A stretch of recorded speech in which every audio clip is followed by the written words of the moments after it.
আসসালামু আলাইকুম প্রিয় খামারি ভাই বোনেরা, আপনাদের জন্য আরো একটি নতুন ভিডিও নিয়ে আসলাম। আপনার বাড়িতে যদি কোনো পোষা প্রাণীকে কুকুর, শিয়াল, বিড়াল যদি কামড় অথবা হাঁচির দেয় এবং ক্ষতস্থান থেকে যদি রক্ত বাহির হয়, তাহলে সচরাচর গ্রামগঞ্জে ভ্যাকসিনগুলো পাওয়া যায় না। সেক্ষেত্রে আপনি যে কাজগুলো করবেন সেটি আমি পুরো ভিডিওতে বলে দেব।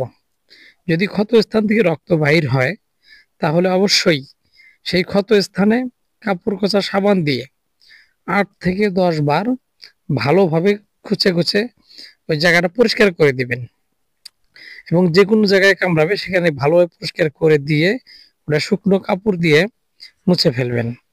মুছে দেওয়ার পরে আপনার বাড়িতে যদি সোলারের ব্যাটারি বা যে কোনো ব্যাটারির অ্যাসিড পানি থাকে, সেখান থেকে ৫-৭ ফোঁটা অ্যাসিডের পানি তুলবেন। তোলার পরে সেইগুলো ওই ক্ষত স্থানে দিয়ে ওই জায়গাটা পুড়ে দিবেন। যদি আপনি এইভাবে পুড়ে দিতে পারেন, তাহলে দেখা যাচ্ছে ওইখান থেকে আপনার যে জলাতঙ্কের ভাইরাসটা ওখানে আক্রমণ করবে, সেই ভাইরাস থেকে আপনার পশু রক্ষা পাবে।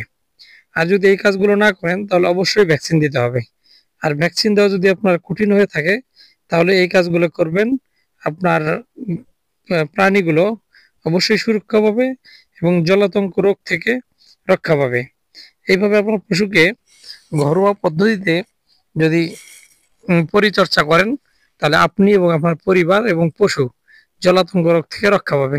ধন্যবাদ। আশা করি ভালো লাগবে। যদি ভালো লেগে থাকে অবশ্যই লাইক সাবস্ক্রাইব করতে ভুলবেন না।